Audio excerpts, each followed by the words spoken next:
ஆகாயம் என்பது பொடியாகி போகலாம்.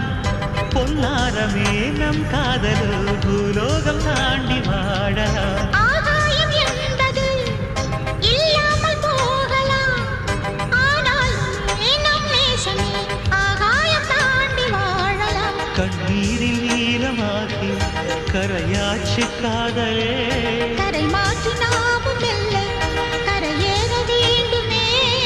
நாளை வரும் காலம் நம்மை கொண்டாடுமே.